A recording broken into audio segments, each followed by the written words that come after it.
You've probably heard of dogs that sniff for bombs or drugs. Sometimes they're even helpful for finding people. But one unique company has been training dogs to find something else entirely: human sewage.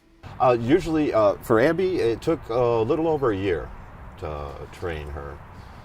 It depends on the dog, but she was certified a couple years ago and has been working ever since.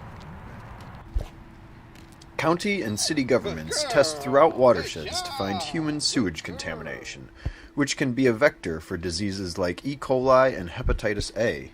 Abby works for the only company in the world currently using dogs to reduce the amount of lab testing needed to find human sewage.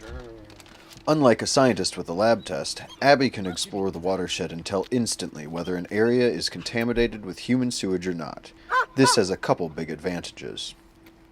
Well, it's a lot cheaper and it's a lot less time consuming, because if you're sampling every outfall that you have, that takes a lot of time and money and personnel to do that.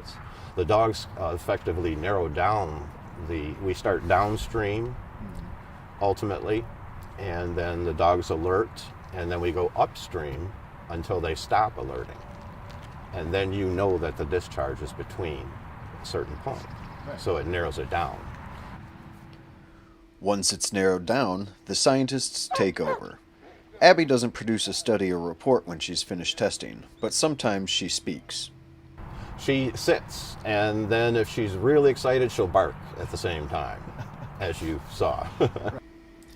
According to Karen Reynolds, who founded Environmental Canine Services in 2009 with her husband Scott before moving to Maine, their dogs have been just as accurate and sometimes even more sensitive than lab tests.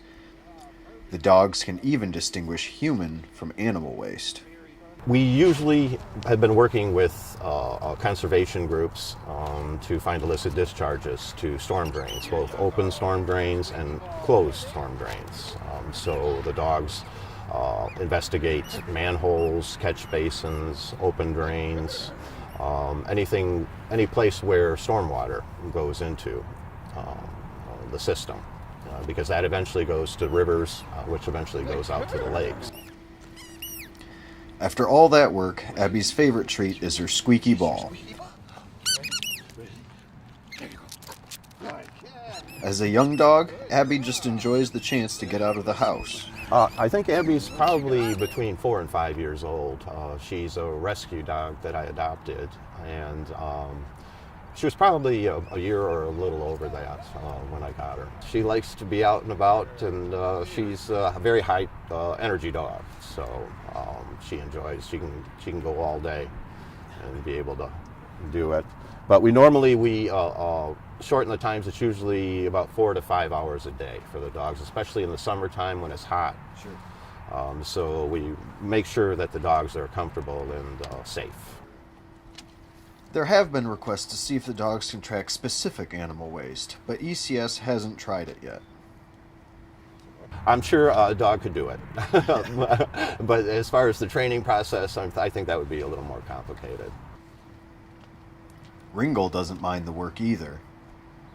It's just fun to work with the dog. It's and it's doing a public service, and so it's we've been in Traverse City. We've been on the west side of the state, Berrien County, southwest corner. We've done a lot of projects there as well.